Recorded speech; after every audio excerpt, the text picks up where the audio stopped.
Okay, start of day 57, Mount Whitney Day. We're getting an early start, seeing up the trail. Okay, so here it is 5 a.m. and we're getting ready to leave. The sunrise is just starting to come up in about 15 minutes. It's cold, and I think we got a river crossing right off the bat, so that should be fun. We'll see you up the trail. 5:10, and we are off hiking along the river. Hopefully this is going to be our crossing right here. Found our crossing. Nope. Really deep on the left. We're going to do the leap of faith. You can throw your poles over if you want. Yeah. Huh? Throw your poles over so they're not in your way. Let them go first. No, it's a good landing spot, but you want to throw your poles over?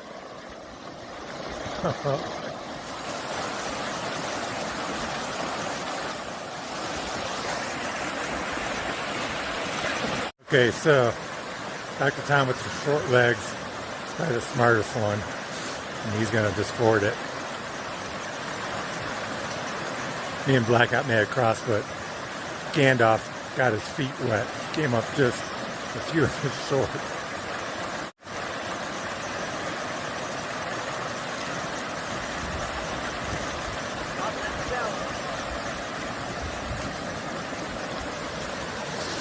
Blackout's going to assist.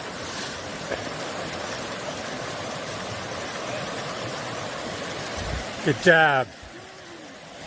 That'll wake you up. Fucking cold. Wow.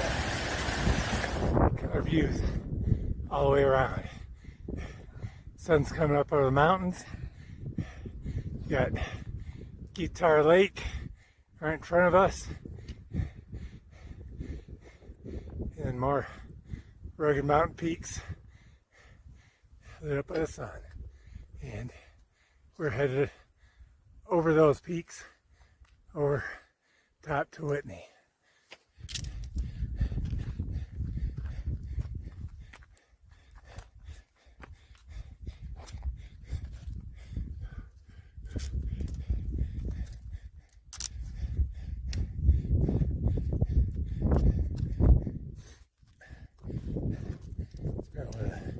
Sketchiest snowfields that we've passed. There's good boot prints and it's frozen, but there's some exposure there. And you know, Gandalf's ice. Oh, just gotta take it slow and easy. Watch every step. You don't want to end up down there. That'd be bad.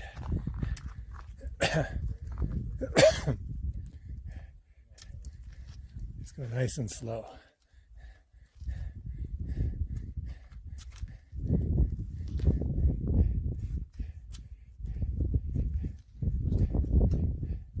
All right, my turn. Break area.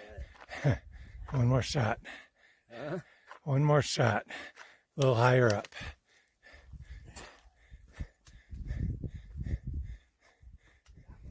We made it. Here we are on the top of Whitney. So, made it on top. This is summit number 4. Did once in my 30s, back in 1998 or 9. Sandra, I'll have to get the right date. And then once in my 40s, we did the John Muir Trail. Well, the first time in my 30s, I was with Sandra and Don and Sharon, and friends Mark and Karen, and Leonard and a few others. Then in my 40s, when we did the John Muir Trail, I was with Sandra and Mark and Karen.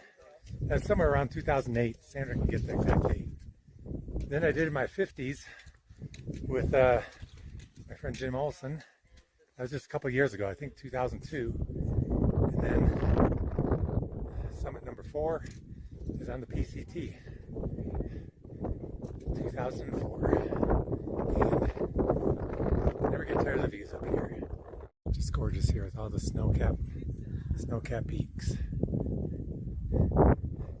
As far as the eye can see. We'll be headed up there. That's headed north in the next couple weeks. So does anyone have any profound thoughts for summiting Whitney? Wow. Just wow. Unbelievable. Yeah, it was. It's a tough hike. I'm amazed. I made Tough it. hike, but I'm worth very happy. every minute of it. I think it's probably safe to say this is probably the hardest 0 day any of you have ever taken. This is not a 0 day. It's not a... We didn't do any trail miles yet. This is a 0 day. We're going to hike like 15 miles and about 5,000 feet, Right. but not on the PCT. So technically, this is a 0 day. This is 0 day. Has anyone done a harder 0 day? Meat and spam on Mount Whitney. One half of the Spam brothers. I did not bring my spam. Didn't you eat it all? No. You still got some left? I got a half a portion left. Oh, that's for tomorrow, Forester Tomorrow. Pass. Forester Pass. Now I know I can at least get to 13-2. Forgot to do another closeout for day 57. Another great day today. We all summited Whitney. This is my 4th summit, so I'm pretty stoked about that. I was originally going to skip it, but everyone else is going up, so I wasn't going to just, hang out down in camp by myself or, go hiking by myself. It's just as hard as I remember and just as beautiful as I remember. It was nice seeing it with, all the views with the snow-capped mountains.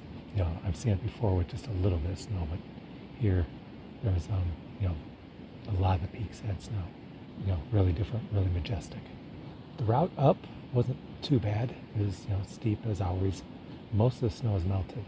We had to cross one snow field that went across the switchbacks about 4 times. And then I think there were like 2 or 3 other snow fields. So maybe, half a dozen snow fields. They ranged maybe 50 to 100 feet. But most of them had pretty good boot tracks kicked in. None of us used microspikes or ice axes. I didn't even take my microspikes. I left it in the tent based on, talking to people that did it the day before. I wish I would have brought my gloves. I had winter gloves and it was freezing, going up because we left so early. We left at like 5 in the morning. We ended up taking, they call it slack packing. Left all our camping gear down at camp, the tent and, sleeping bag and pad and our bear cans and that. And only took, a jacket, a mid-layer, food and water and a filter. So it was really light pack. And that made it real enjoyable. Yeah, you saw that the views were incredible. Everyone was stoked to do it.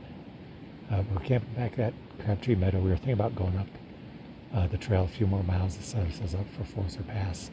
But we were all just so beat from going up and down Whitney, we just decided to hang out and camp. It's a nice camp, gorgeous meadow. There's a pit toilet, so that's always a bonus. No cat hole to dig. But we do have a river crossing. It was a little dicey. You saw from this morning. We made it over easier in the afternoon. The water was actually a little bit lower, which was surprising. We're going to have to do that again tomorrow. So tomorrow, I think we're going to get up and get another early start because we have a big day across Forester Pass. We'll have to figure that out. I guess that's about it for today. We'll see you tomorrow.